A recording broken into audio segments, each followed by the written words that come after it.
wabarakatuh. Waalaikumsalam warahmatullahi wabarakatuh.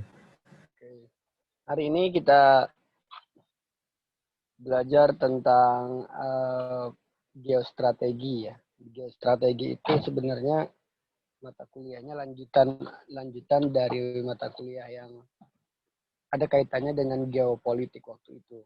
Karena sama-sama belajar tentang suatu kondisi wilayah itu menentukan baik itu satu kebijakan, baik itu satu strategi untuk melakukan sesuatu, baik itu strategi politik, budaya politik, pasti suatu wilayah itu menentukan situasi itu. Itu yang akan kita bahas. Cuman begini teman-teman, ada hal yang perlu saya sampaikan, bahwa besok itu kan materi kita tentang good governance, pemerintahan yang baik ya. Jadi mata kuliah itu besok saya punya strategi untuk mengajarnya, bahwa hari Jumat nanti setiap mahasiswa harus mempersiapkan satu kertas HVS A4 maupun F5 terserah ya, terus pensil, boleh alat warna. Jadi nanti kalian diminta untuk membuat satu gambar yang memperlihatkan suatu visual apa gini. Saya ingin menjelaskan bahwa besok hari Kamis nanti kalian belajarnya dengan menggunakan metode visual learning. Visual learning itu salah satu cara belajar yang mana antara saya sebagai pengajar dan mahasiswa menuangkan pemahaman kalian itu dalam bentuk gambar. Misalkan saya share ya. Misalkan begini.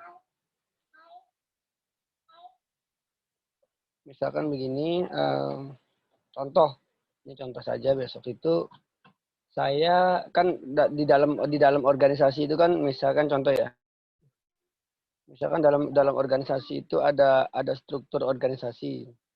Gini misalnya. Struktur organisasi ini katakanlah organisasi yang kita bayangkan dulu. Katakanlah ini organisasi yang tertera.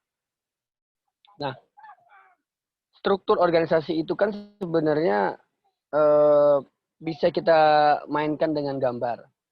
Misalkan ini struktur keorganisasian Kementerian Keuangan. Ini misalkan menteri di sini.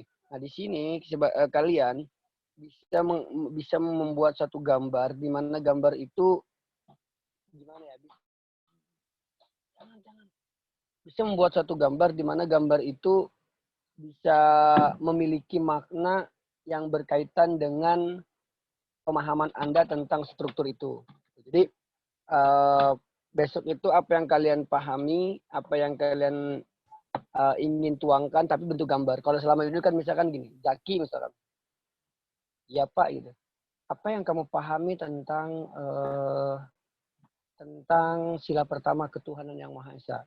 Maka si Zaki misalkan selalu bercerita membuat satu narasi ketuhanan yang Maha Esa itu begini-gini. Nah, cuman hari ini narasi itu terbentuk dalam satu gambar. Misalkan saya diminta untuk menjelaskan tentang persatuan Indonesia. Persatuan Indonesia itu menggambarkan banyak hal. Bisa saja saya menggambar manusia, misalkan. Bisa menggambar manusia yang selalu bergandengan misalkan, dengan teman-teman yang lain ya. Misalkan gitu. Nah, untuk bisa lebih jelasnya, saya kirim Julia, mana Julia? Iya, Pak. Saya minta kamu share screen ya habis ini ya. Saya nggak bisa kalau dari handphone ini. Bisa? Oke, Pak. Apa yang saya kirim ke kamu, tolong share ke teman-temannya. Share di ini ya, share di Zoom.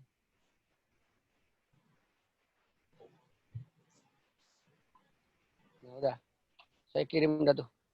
Jadi nanti pekerjaan teman-teman itu berbentuk gambar. Karena besok itu materinya adalah pemerintahan yang baik, maka dibagi 3 besok itu strateginya teman-teman. Dibagi 3 tentang teori trias politika, bahwa ada 3 kekuasaan negara yang memungkinkan yang kita pakai sekarang kan itu. Ada pemerintah, ada eksekutif, ada legislatif, dan ada yudikatif. Dari ketiganya itu kita bagi. Ada misalkan si Julia, misalkan eksekutif. Coba share dulu Julia ya. Biar saya enak juga Ya, ngejelasin Pak. ini. Bentar. Lagi buka WA di laptopnya, Pak. Sebentar ya, Pak. Oke, sip.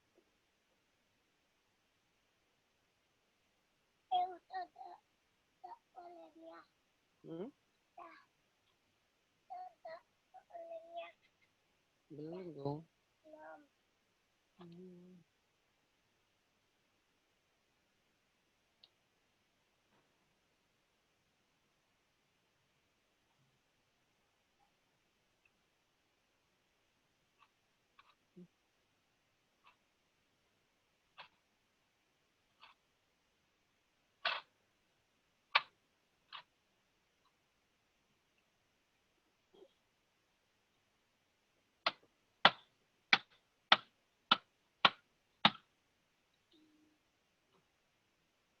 Bisa.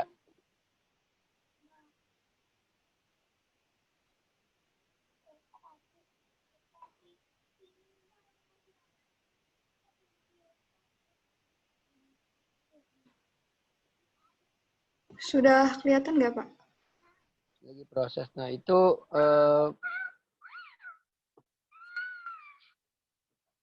nah, gitu ya teman-teman ya. Jadi gambar yang ada itu pekerjaan mahasiswa saya beberapa tahun yang lalu, anak D1 pajak di STAT. Jadi saya sampaikan ke mereka saat itu temanya memang tentang Pancasila ya. Jadi mereka menjelaskan itu tentang ketuhanan yang Maha Esa. Jadi lihat gitu ya bagaimana mereka memperlihatkan menjelaskan tentang Pancasila itu berbentuk gambar.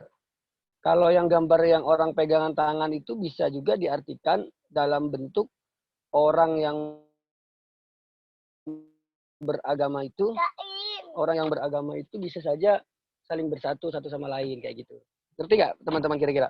Jadi nggak perlu banyak yang diceritakan, nggak perlu banyak yang diceritakan, yang cukup dengan memperlihatkan gambar itu sudah memperlihatkan suatu narasi yang kita ingin sampaikan kepada orang.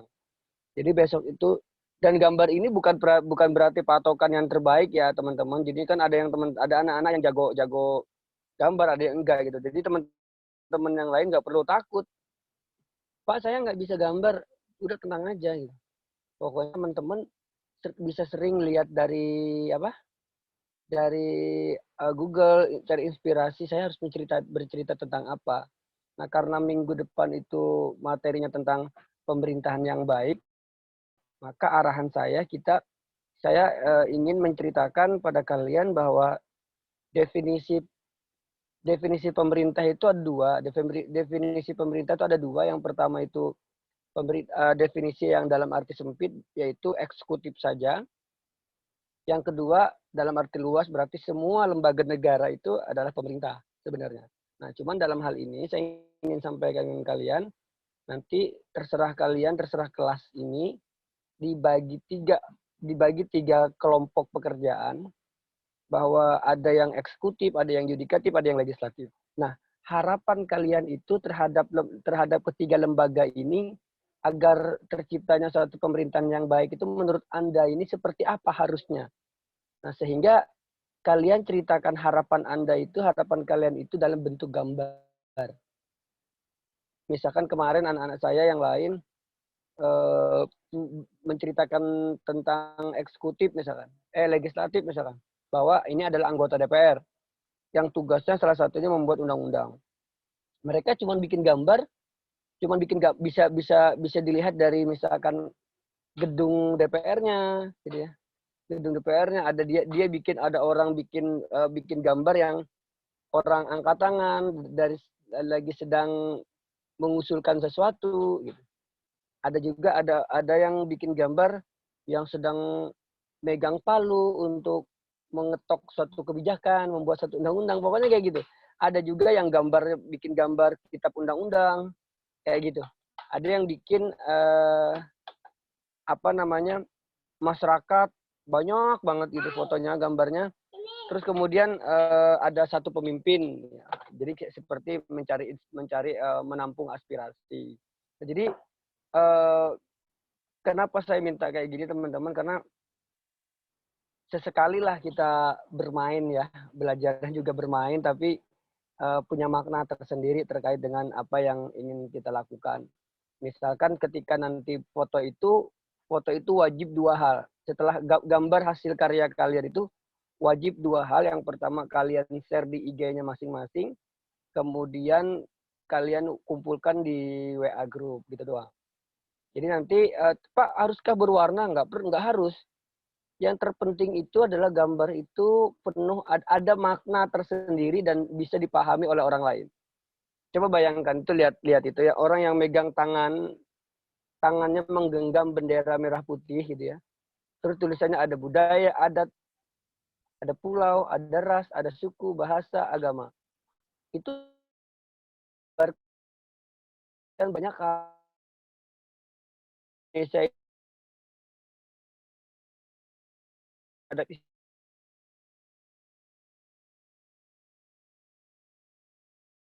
memiliki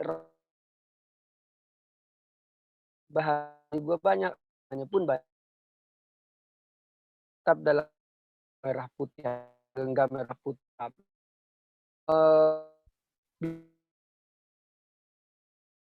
Itu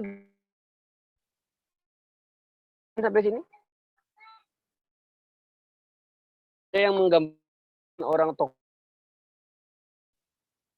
yang dengan mereka gitu ya, menggambarkan suatu untuk ada yang pulau di depannya ada orang-orang yang enggak gitu. Itu saya teman-teman. Oke.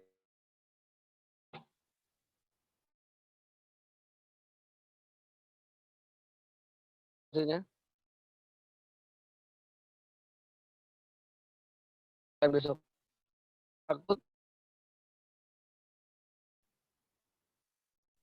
Paham, Mbak. Paham, Mbak. oke sip kalau paham lah.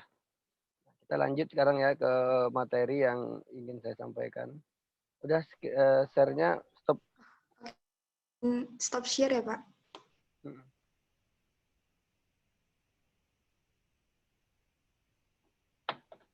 Oke. Jadi saya ingin kita bicara tentang geostrategi. Geostrategi itu karena geo itu kan bicara tentang suatu kondisi wilayah. Kalau geo itu kan bicara tentang suatu kondisi wilayah katanya kan gitu ya. Indonesia itu kan memiliki banyak pulau, ya kan? Banyak pulau itu artinya yang perlu kita bicarakan. Salah gambarnya. Nah, kita kan punya banyak pulau kayak gini kan misalkan ya. Banyak pulau. Katakanlah ini adalah Indonesia. Nah, teman-teman, kalau kita bicara tentang geostrategi atau salah satunya adalah atau ketahanan nasional, sebenarnya kita nggak boleh sederhana di dalam memahami geostrategi atau ketahanan nasional. Jangan kita artikan ketahanan nasional itu hanya bicara tentang suatu kondisi kekuatan negara, alat perang kita atau alutsista kita, enggak. Jangan ke sana berpikir teman-teman. Tapi kita bicara tentang semua aspek kehidupan yang ada di Indonesia sebagai bentuk kekuatan dan sebagai salah satu ketahanan kita. Ada mungkin teman-teman pernah mendengar istilah ketahanan nasional, ketahanan pangan gitu ya. Ketahanan budaya itu ada juga, ketahanan ekonomi itu bagian dari ketahanan nasional. Kalau kita hanya memperkuat alat perang, maka itu bukan hanya sekedar ketahanan nasional. Menurut saya itu hanya bagian dari ketahanan nasional kita, bahwa kita punya kesiapan alat perang yang jika di kemudian hari kita mendapatkan ancaman dari negara lain, kita juga harus siap melawannya. Nah, begitu. Cuman zaman sekarang nampaknya perang itu tak lagi menggunakan senjata yang akan menghabiskan uang banyak. Namun perang itu perang masa depan itu adalah bisa saja perang virus. Jangan-jangan pandemi COVID ini bagian dari perang virus yang negara lain lakukan pada seluruh dunia. Perang dunia sekarang kita sebenarnya. Siapa yang kuat, siapa yang bertahan, fisiknya kuat, ekonomi lumpuh, hampir semua kena. Sektornya sudah semua kena. Gitu. Jadi artinya menurut saya kita tidak hanya sekedar bicara tentang ketahanan nasional di bidang perperangan. Tapi kita juga bicara tentang aspek yang lain. Nah, seperti apa ketahanan nasional itu kalau kita bicara sumber daya manusia? Sumber daya manusia kalau kita bicara tentang geostrategi, maka salah satu yang paling menentukan Indonesia atau satu bangsa itu bisa bertahan dengan baik tergantung bagaimana sumber daya manusianya itu mampu memiliki pemikiran yang kreatif, mampu memiliki daya saing yang kuat, sehingga di situ bisa menjadi tolak ukur indikator ketahanan nasionalnya di bidang sumber daya manusia. Karena percuma juga kalau misalkan kita punya alat perang sekalipun yang hebat, tapi kita tidak mampu mengelola alat perang itu dengan baik, kita nggak bisa menjadi hebat berperang. Jangan salah teman-teman. Sebelum Indonesia merdeka, alat perang yang masyarakat Indonesia punya semuanya rata-rata 80% tradisional. 80% tradisional. Dari mana bisa tahu? Ya iya, sejarah mengatakan bahwa kita pakai bambu, pakai alat-alat keris, ya alat-alat senjata tajam tradisional, semua yang dibuat oleh daerah-daerah masing-masing. Itu alat-alat yang dipakai. Sehingga apa namanya? Sehingga menurut saya orang masa lalu itu lebih cerdas dibandingkan masa sekarang di dalam mempersiapkan kekuatannya. Karena apa? Dengan sepotong bambu yang ditajamin, yang diruncingin saja, ibaratnya bisa mengusir penjajah yang punya senjata yang luar biasa, bisa menakutkan. Berbeda dengan Jepang saat itu sudah punya kecanggihan luar biasa di dalam kepemilikan senjata. Nah, cuman begitu yang saya sampaikan. Jadi sumber daya manusia itu sangat menentukan kondisi ketahanan kita. Nah, kenapa kemudian saya sampaikan ini? Salah satu bukti bahwa pendidikan itu penting untuk dikembangkan, namun di Indonesia menurut saya masih salah strategi di dalam mencerdaskan anak bangsanya. Kenapa demikian? Undang-Undang Nomor 20 tahun 2003 tentang sistem pendidikan nasional itu diiringi dengan satu kebijakan bahwa APBN kita 20% itu adalah anggaran untuk pendidikan. Tetapi pendidikan kita masih kayak gini-gini aja. Kenapa?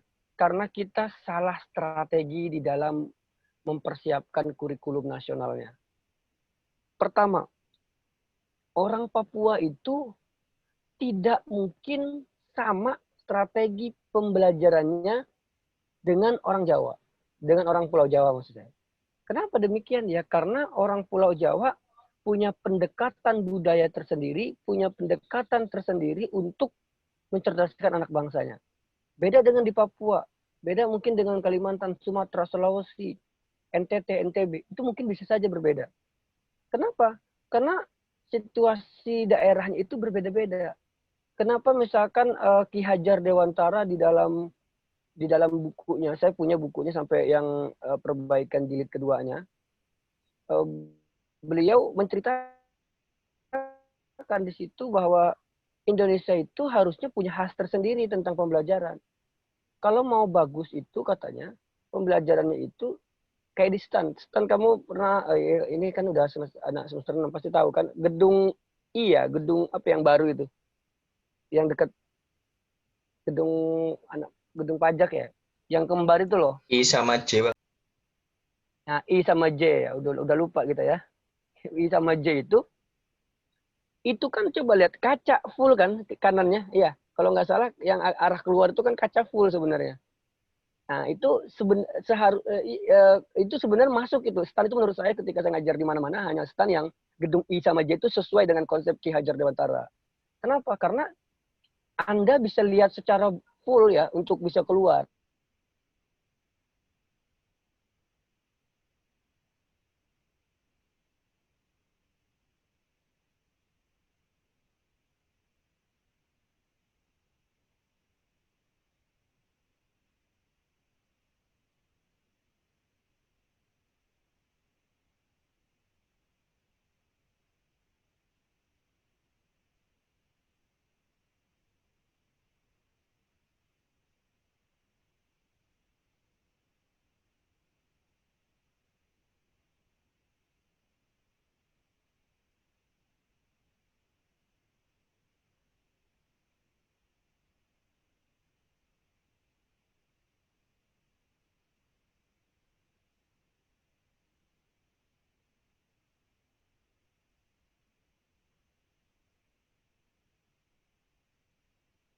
Teman-teman, yang saya sampaikan bahwa oke, di dalam konsep pendidikan Ki Hajar Dewantara itu kayak gitu. Cuman Ki Hajar Dewantara juga sesuai dengan daerahnya masing-masing. Pendidikan itu harus sesuai dengan daerahnya masing. Kalau sesuai dengan Jakarta, maka orang Kalimantan itu terus akan belajar Jakarta. Maka saya terus akan belajar Sumatera. Kayak gitu, nggak akan pernah ketemu. Nah, kalau misalnya sesuai dengan daerahnya, maka akan maju bangsa ini. Contoh misalkan, di Papua itu kan sumber energi yang sangat luar biasa. Katakanlah mereka punya emas, punya batu bara, punya minyak. Tapi adakah gitu ya? Adakah yang khusus tentang cara belajar mengelola gimana caranya ngelola emas, gimana caranya ngelola sumber daya itu? Masa iya UGM yang punya prodi pertambangan? Ya orang Papua harus ke UGM dulu untuk belajar bagaimana mengelola daerahnya. Lucu gitu bangsa ini. Harusnya kalau misalkan di Aceh misalkan, Aceh punya kekayaan alam apa di sekitarnya sesuaikan. Maka kurikulumnya sesuai dengan di Aceh itu. Sesuai lingkungan ajaran mereka. Di Bali misalkan. Bali ini kaya akan pariwisata, luar biasa akan pariwisata. Maka pelajaran tentang pariwisata itu, tentang cara mengelola wisata itu, mulai SD udah diajarkan seharusnya. Karena demikian ya, karena memang seharusnya kayak gitu. Sudah harus diajarkan ya mereka sendiri yang ngelola investasi mengelola pariwisata. Cukup orang Bali sendiri yang ngelola orang Bali sendiri, yang punya orang Bali sendiri, yang datang orang turis asing. Itu kan luar biasa. Dan bagi manajemen pariwisata yang kayak gitu tak perlu lah ada kementerian khusus pariwisata, nggak perlu panik itu Sandiaga Uno datang ke Indonesia, datang ke seluruh daerah untuk terus meningkatkan kunjungan pariwisata kita. Nggak bisa gitu. Jadi yang daerah udah ngerti sendiri. Oh di NTB ini ke kualitas sapinya bagus-bagus.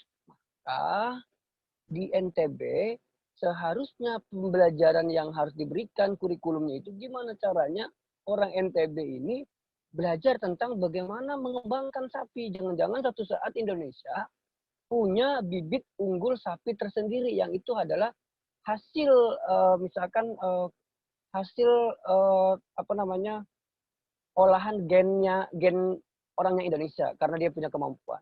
Misalkan beli sapi di Australia yang besar, terus dikombinasi, diolah lagi, di apa namanya, ya biasa. Sekarang kan ada perkawinan sapi gitu kan. Jadilah sapi khas Indonesia misalnya. Itu jangan-jangan kayak gitu. Jangan-jangan satu saat kita sudah tak lagi impor daging dari luar negeri. Bahkan lebih daging. Gara-gara kita punya keberhasilan untuk itu. Nah, Itu kayak gitu, teman-teman. Gubernur Kalimantan Tengah, karena saya orang Kalimantan, memang selalu saya sampaikan ke gubernurnya, Pak, Bapak mau nggak orang Kalteng ini ketika lulus SMA, tidak ada satupun yang tidak lanjut kuliah? Wah, nggak bisa, Pak. Itu kan tergantung ekonominya orang tuanya, keinginan anaknya untuk sekolah. Aduh, ada telepon nih, teman-teman. Saya angkat dulu, boleh nggak? Boleh, Pak. Silakan, Pak. Tapi dimatiin sih, dimatiin. Jadi dah. Oke, sip. Jadi, bisa nggak sih, misalkan ya, saya bilang bisa nggak mereka sekolah semua? Ternyata, begini teman-teman. Saya bilang ke gubernur, coba wajibkan seluruh perusahaan yang izin ke gubernur untuk mengelola pertambangan di Kalimantan Tengah, apapun jenis perusahaan besar itu, dengan diwajibkan kepada mereka memiliki anak asuh yang dikuliahkan ke sarjana. Hebat kan? Tapi mata kuliah yang dikuliahkan itu, prodinya itu sesuai dengan kebutuhan perusahaan. Misalkan ada pertanian kebun sawit, maka kuliahkanlah mereka ke IPB. Ada yang diperlukan teknologi pertambangan, ya silakan kuliahkan ke ITB. Yang ngelola tambang silakan kuliahkan ke UGM. Kerjasama. Wajibkan itu perusahaan harus memiliki 20 anak asuh yang dikuliahkan. Wah, kata gubernur, nanti pengusahanya kabur, Pak Hoiri. Takut berinvestasi di tempat kita. Gara-gara kita punya perda seperti itu. Yang nggak perlu takut, Pak. Ini daripada CSR-nya dananya dimakan sama Anda semua. Nah, ya kan? Iya dong, dana CSR-nya kan ada. Dana CSR-nya harusnya dikelola oleh Pemprov. Jadi betul-betul tersalurkan ke masyarakat. Itu yang saya sampaikan ke mereka. Ini strategi-strategi itu, teman-teman,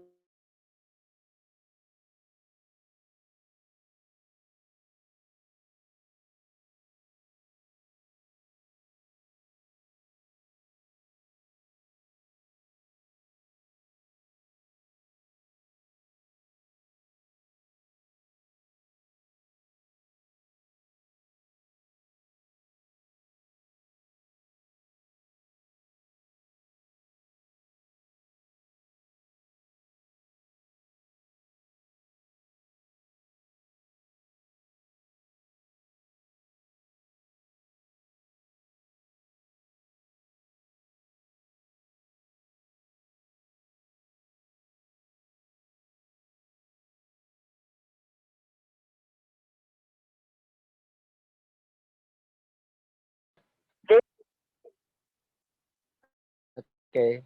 Ada dulu deh. Sorry tadi keluar lagi.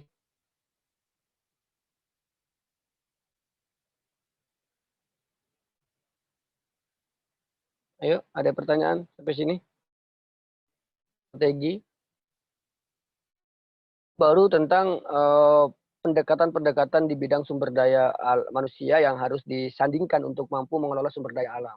Baru kita bicara. Kalau yang saya sampaikan tadi dilakukan dengan baik oleh pemerintah, misalkan Papua berbuat apa, sudah berbuat apa bersamaan dengan otonomi khususnya, misalkan Aceh sudah berbuat apa tentang otonomi bersamaan dengan otonomi khususnya, daerah-daerah yang lain juga buat apa terkait dengan otonomi yang sudah diberikan. Jadi otonomi itu bukan hanya sekedar hanya mengelola, melanjutkan tangan menjadi titik berat otonomi daerah itu ada pada kabupaten, misalkan. Bukan hanya itu. Tetapi harapannya adalah ada kreativitas, ada pemikiran kreativitas yang dilakukan oleh Pemda atau Pemkot itu untuk menyelesaikan daerahnya masing-masing. Jangan sampai kemudian otonomi diberikan, tapi kita tidak bisa mengelolanya daerah itu sendiri karena sumber daya manusianya nggak sanggup mengelola. Kayak gitu. Yang kayak gitu-gitu bahaya.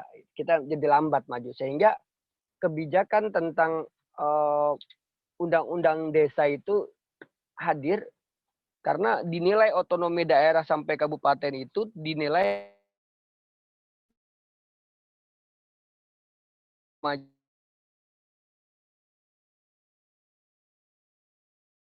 itu yang lebih. Nah, itu dilakukan dalam rangka mempercepat pembangunan desa punya dengan sudah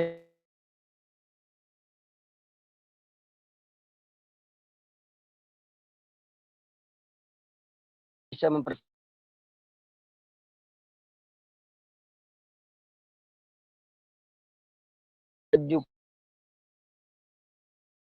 seperti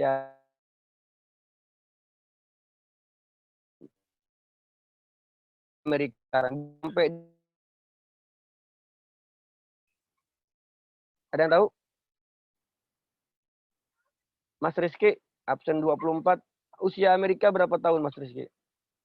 Kalau nggak salah 300 tahun lebih ya, Pak. Ya, apakah kita perlu, kalau kata dosen saya, Amerika itu jalan di tempat aja seperti hari ini kita nungguin kita apa mau kita ngejar Amerika itu sampai dengan usianya 300 tahun. Kita baru 70 mau 76 ya usia kita. Mau 76, mau 76 tahun. Ini besok minggu depan, bulan depan sudah 76 tahun. Apa yang harus kita perbuat? Jangan sampai cita-cita bangsa kita satu abad Indonesia merdeka ketika 100 tahun 2045 nanti generasi kita sudah generasi emas, jalan-jalan kita sudah jalan-jalan yang sudah sambung menyambung. Jangan, Abang. Jangan dulu. Jalan-jalannya sudah bagus gitu ya.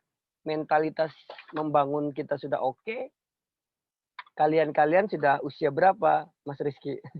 2025 gitu kan. Apakah Mas Rizky ini generasi emas atau generasi cemas gitu kan?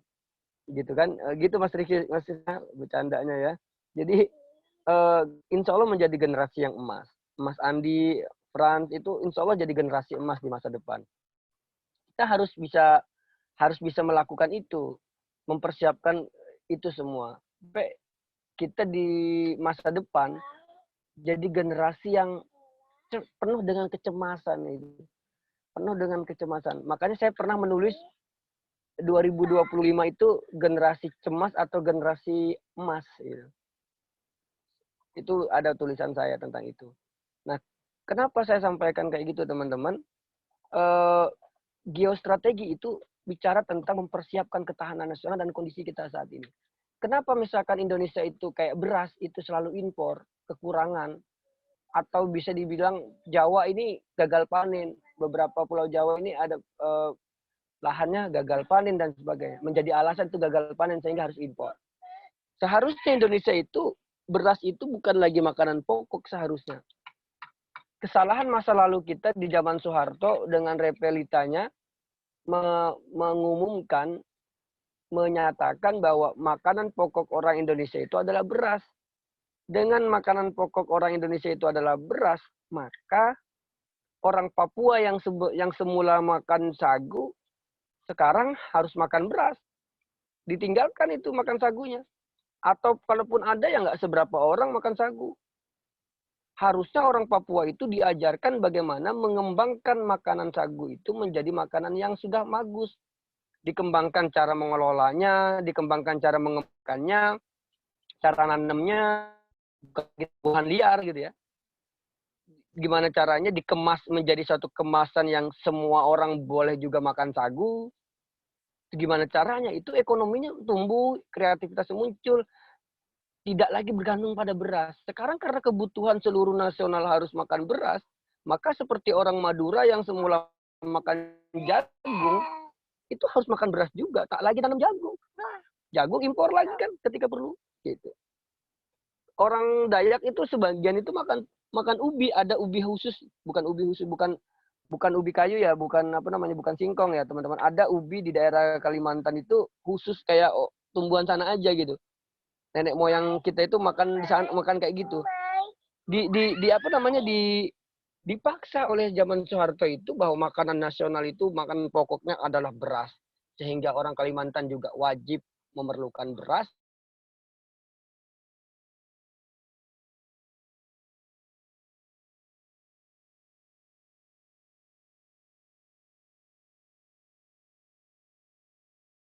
Dan namanya kebutuhannya banyak, sedangkan penyedia. Kayak gitu teman-teman. Sampai sini ada pertanyaan? Ada hal yang mau diceritakan misalkan?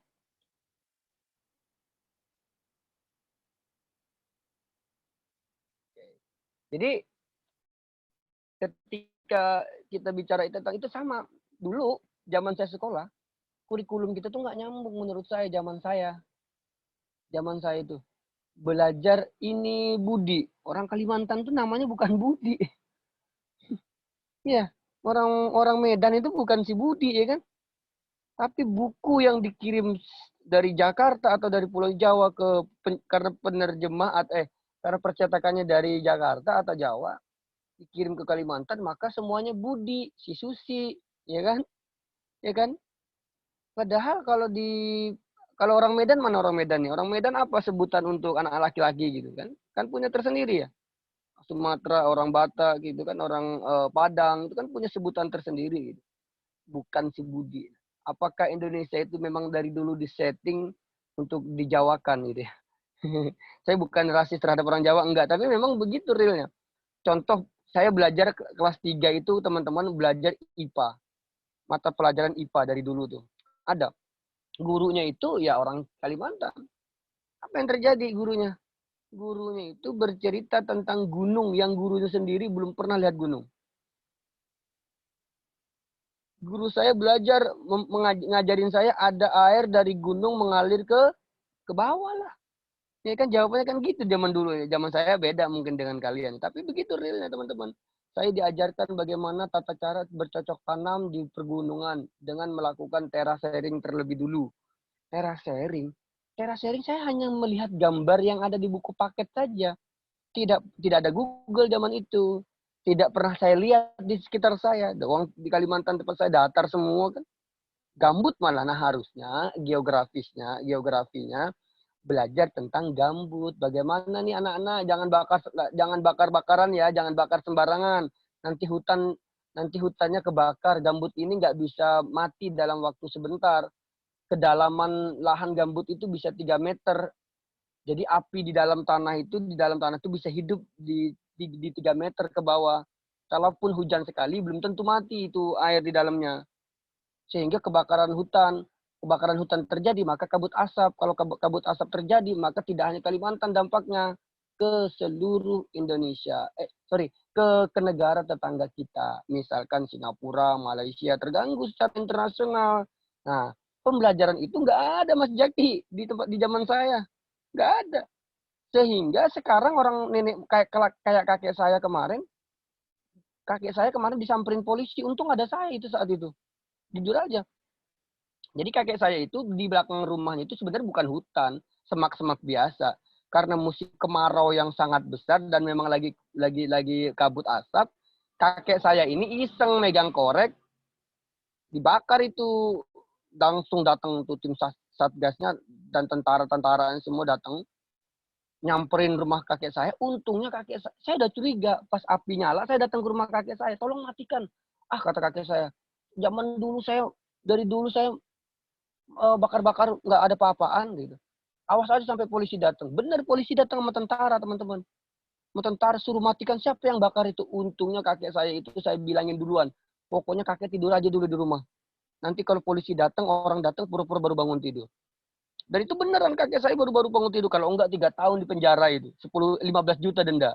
Padahal yang dibakar itu cuman luas tanah kayaknya 50 kali 100 meter. Dan itu bukan hutan ya. Semak-semak yang tingginya cuma 0,5 meter. Tanah sendiri lagi kan, bukan perkebunan gitu. Jadi kayak gitu aja. Kakek saya ngeyel.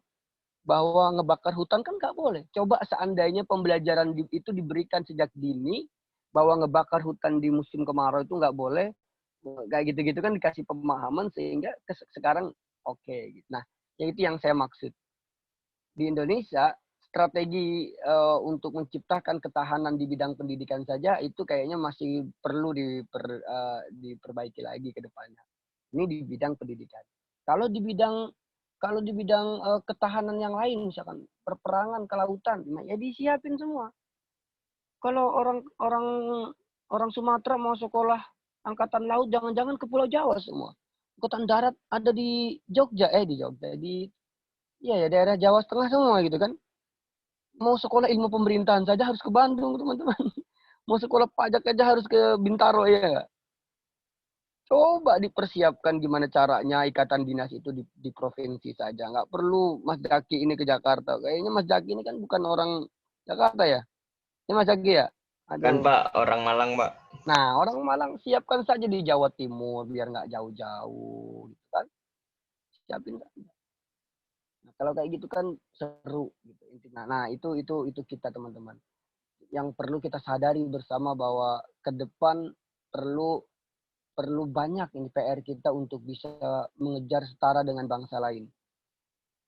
Kita usia baru 76 tahun, sebentar lagi 76 tahun sudah seperti ini gitu. Sudah banyak tantangan dan rintangan. Bangsa lain itu Amerika itu banyak tantangan dan rintangan untuk bisa menjadi bangsa yang besar. Ya kan? Sampai 300 usianya 300 lebih itu kan bukan usia yang sederhana gitu kan. Coba bayangkan usia Indonesia itu 76 tahun sekarang, bentar lagi. Kira-kira Mas Rizky kalau usia 76 tahun tuh untuk ukuran manusia udah kakek-kakek bukan? Sudah, Pak. Sudah tua, Pak. Udah punya cucu banyak gitu ya. Iyalah, Pak. Harusnya sudah bisa mewariskan cucu-cucunya itu sebidang tanah yang sangat banyak. Bahagia, cucunya tak lagi nyari duit yang susah, udah disiapkan oleh kakeknya harusnya. Tapi kita masih susah payah hari ini saudara-saudara. Ya Mas Dan. Aduh Mas Dan gimana? Senyum-senyum aja Mas Dan ini ya. Gitu. Kalau kondisi kita hari ini itu murni kesalahan masa lalu. Tapi masa depan kita tergantung kita hari ini. Iya, kondisi kita hari ini ada yang ada yang sikut-sikutan, ada yang saling hujat-menghujat,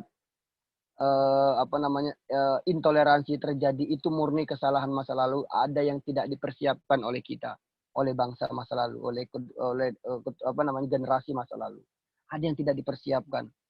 Apa? Jangan-jangan zaman Soeharto itu zaman penuh ketakutan. Orang katanya bahagia, senang. Iya betul. Kenapa senang? Ya karena kita semua orang nggak berani bicara. Semua orang takut sama dia. Kalau kita bicara dan protes dianggap musuh negara. Wih, serem kan? Mana enaknya? Kalau misalkan zaman Soeharto itu dibilang bagus, ya saya tidak sepenuhnya akan sampaikan yang bagus. Tetap ada bagusnya, tetap ada yang harus kita kritisi bersama. Secara ketegasan untuk membangun, saya rasa zaman Soeharto bagus. Tapi secara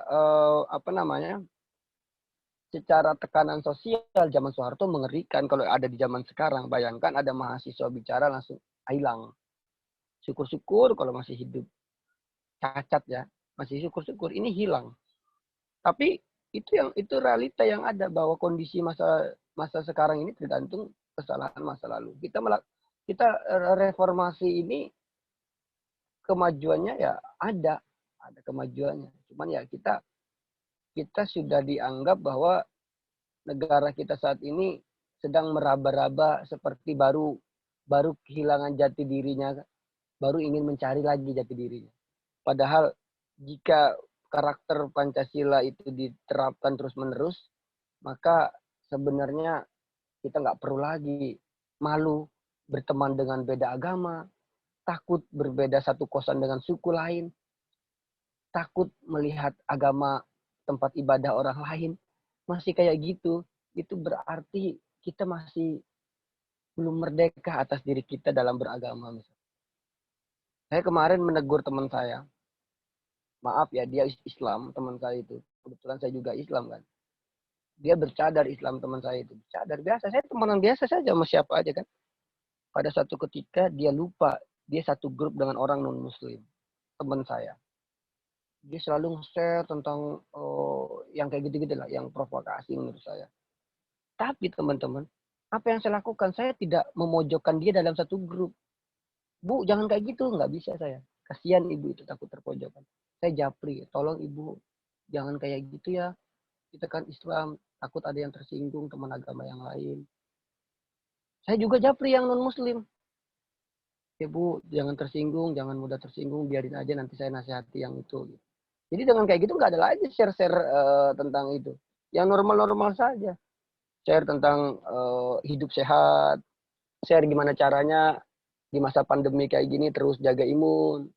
Kayak gitu kan seneng kan, asik kan. Semuanya menikmati. Jangan sampai nge-share sesuatu yang hanya kepentingan golongan tertentu menyinggung kepentingan orang lain. Itu juga harus dipantau. Nah, yang kayak gitu-gitu kan perlu ini teman-teman, perlu kedewasaan cara berpikir juga menentukan tentang hal itu semua. Gitu. Jadi kalau teman-teman nanti ke depannya, saya rasa sih saya punya keyakinan anak-anak kan nggak mungkin lah intoleransi di luar sana nanti. Karena kalian sudah diuji satu kelas dengan orang yang memang berbeda, kita sudah berproses. Masuk stan itu tidak dilihat agamanya apa, tapi benar-benar nilainya seperti apa, kan gitu ya. Semua insya Allah berproses dengan baik. Cuman jangan sampai kalian jadi nggak apa namanya, jangan sampai kalian merusak situasi itu. Saya eh, saya siap ngajar PPKN dan Pancasila. PKN dan Pancasila itu tujuannya untuk kayak gitu teman, saling mengingatkan. Ngajarin kalian enggak, saya rasa enggak. Saya juga tidak sempurna, jangan-jangan. Tapi kita ini saling mengingatkan sebagai anak bangsa, kalau kamu, kemampuan saya tidak sanggup untuk memberi ide terbaik pada bangsa ini, kamu nggak boleh ikut merusaknya. Apapun itu kerjaan. Nggak boleh ikut merusak. Sayang, masa dirusak-rusak gitu ya. Bangsa ini sudah umurnya 76 tahun, masa seusia kakek kita barangkali.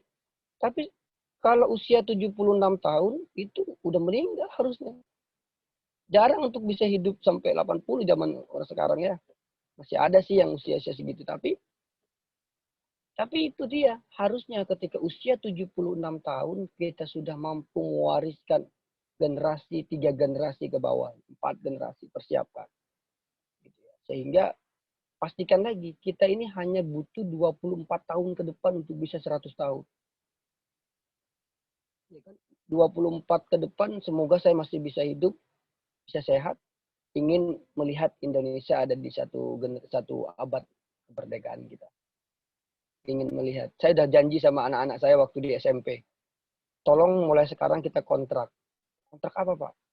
Ingat ingat ingat ingat saya ketika tahun 2045. Ngapain Pak ingat-ingat Bapak? Ingat saya di tahun itu. Mereka catat, bikin pernyataan, di-share di IG-nya masing-masing anak SMP saat itu. Untuk apa? Untuk memastikan 2045 ingat saya. Kok ingat Bapak? Ingat pertanyaan saya. Sudahkah Anda menjadi generasi emas atau generasi yang cemas? Mereka angguk-angguk kepala, oke Pak, siap. Karena yang dipersiapkan itu adalah sekarang. Sekarang itu generasi 2045 ketika anak itu usia produktif.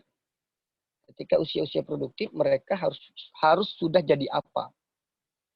Harus sudah jadi apa? Seperti kalian, jangan sampai jadi pegawai biasa doang, Mas Dian ya. Harus suatu saat saya 2045, salah satu dari kalian harus jadi menteri ekonomi atau menteri keuangan.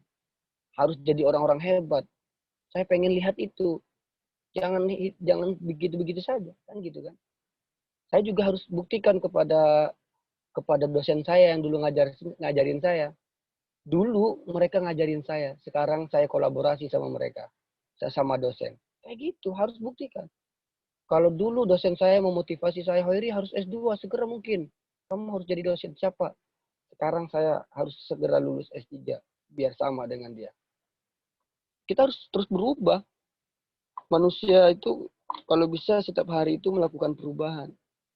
Ada hari ini harus lebih baik dari hari kemarin. Ada pertanyaan sampai sini? Julia di screen udah belum Julia? Sudah, Pak. Udah dikirim ya. Oke, saya izin pamit nanti teman-teman ketika kita sudah 1 jam ini sampai dengan jam 15.00 kita sudahi dulu ya karena saya harus siapin absensi juga dan untuk hari Jumat ingat-ingat harus membawa pensil dan kertas. Boleh alat warna boleh yang kayak tadi. Silakan menggambar, silakan kembali mengingat masa kecil Anda untuk seperti TK masa lalu. Gambar silahkan. Kok Pak Hoiri ngajarin saya menggambar ini kayak anak TK? Ya, silahkan. Kita nikmati, kita belajar santai saja sambil bermain. Yang penting ada makna tersendiri atas apa yang kita perbuat. Begitu. Pak, izin bertanya, Pak. Boleh, boleh. Mau mastiin tentang tugas yang Jumat itu, Pak. Itu berarti hari Jumat kami belum selesai gambar ya, Pak? Baru dikerjain di hari Jumat pas kelas ya, Pak? Iyalah, dikasih waktu sama saya ya hari Jumat, berarti hari Rabu depannya baru dikirim, baru dikirim. Berarti deadline-nya Rabu depan ya, Pak, waktu kelas? Iya, tapi besok hari Jumat itu sudah mulai bekerja kita. Oke, Pak. Pelan-pelan. Sharing aja kalian sharing mumpung ada Zoom ini. Sharing ini gimana nanti pembagian kelompoknya si Julia silahkan. Ada yang eksekutif, legislatif, ada yang yudikatif. Harapan Anda agar semuanya ini bisa tercipta suatu nuansa pemerintahan yang baik itu harusnya seperti apa sih mereka? Misalkan pelayanan hukum itu harusnya seperti apa? Silahkan bikin gambar, bikin seperti meme-meme tersendiri lah oleh kalian. Seperti meme lah ya, kamu bikin kayak gitu gambar yang mengedukasi orang lain. Yang pemerintah itu harusnya seperti apa dalam mengeksekusi undang-undang sebagai pelaksana undang-undang itu seperti apa, pemerintah itu seperti apa. Oke. Ada lagi? Lalu Pak mau mastiin sekali lagi Pak untuk tugas artikel. Kemarin saya nanya kelas sebelah, mereka tuh kumpulnya di pertemuan 14 Pak. Bapak Ya. kemarin bilang ke kelas kami pertemuan ke-12, berarti itu Saya disamain ke pertemuan ke-14, saya kasih waktu Oke, diperpanjang terakhir. Kenapa di pertemuan 14? Di pertemuan 14 itu langsung saya pengen masukin nilai tugas. Sehingga nggak numpuk-numpuk. Nanti tinggal saya masukin nilai UAS. Kayak gitu. Oke, terima kasih Pak. Kan biasanya gini teman-teman, ada nilai aktivitas kan? Biasanya aktivitas itu terbagi dari nilai tugas dan aktivitas biasanya. Komponen penilaiannya kalau nggak salah itu. Jadi nanti kenapa saya minta kalian menggambar itu buat komponen penilaian itu. Takut ada kolom penilaian itu. Biasanya ada sih biasanya. Paham ya? Tapi insya Allah saya kalau selain UTS sama UAS ya teman-teman. Kalau UTS sama UAS kan tergantung teman-teman semua kan. Tapi kalau UAS, kalau tugas itu aktivitas saya paling rendah itu ngasih nilai 90. Insya Allah semuanya aman. Untuk apa? Untuk menutupi UTS UAS takutnya ada yang di bawah 80. Kalau target saya anak-anak saya harus dapat A semua. Yang kemarin ada yang mau protes? Ada yang mau protes saya turunin lah 10 poin nggak apa-apa kalau mau protes. Tapi jujur ini kelas terbaik loh, yang paling banyak dapat nilai yang segitu tuh ya kelas ini. Terima kasih membahagiakan saya lah, senang. Saya tidak membandingkan bahwa kelas sebelah juga jelek, enggak. Tapi ya saya harus sampaikan bahwa kelas ini yang paling banyak dapat nilai bagus itu. Gitu. Saya harus sampaikan, karena datanya jelas kan ada. Jadi nanti ranking dosen itu di ranking terus setiap semester. Dan dilihat dari nilai rata-rata belajarnya. Dan alhamdulillah kalian bagus-bagus gitu. Yang menentuin itu PG-nya kemarin. Yang membuat beda itu insya Allah PG-nya. Kalau PG-nya bagus tinggi ya insya Allah tinggi juga. Tapi nggak ada sih yang nilai di bawah 80 ya. Nggak ada alhamdulillah. Dan saya mengizinkan nge-share saya mau nge-share hasil di Excel itu karena saya yakin kalian itu tidak dijadikan konsumsi publik gitu untuk di-share, pamer di IG atau di status WA, jangan lah ya, nggak usah lah, cukup diam, cukup tahu, gitu aja. Karena nanti kan takut pihak kampus bocorin nilai, enggak juga, karena kan kemarin biar kalian tahu lebih dulu aja gitu. Karena kemarin saya telat masukin di portal. Ada yang udah bisa lihat belum di portal ya? Belum bisa ya lihat di portal ya? Sudah, Pak. Sudah bisa. Oh, udah. Alhamdulillah kalau udah. Oke, kalau gitu kita akhiri dulu pertemuan kita, dan saya ingin absensiin kalian semua dulu harus absen. Semoga sehat terus untuk kita. Sampai jumpa hari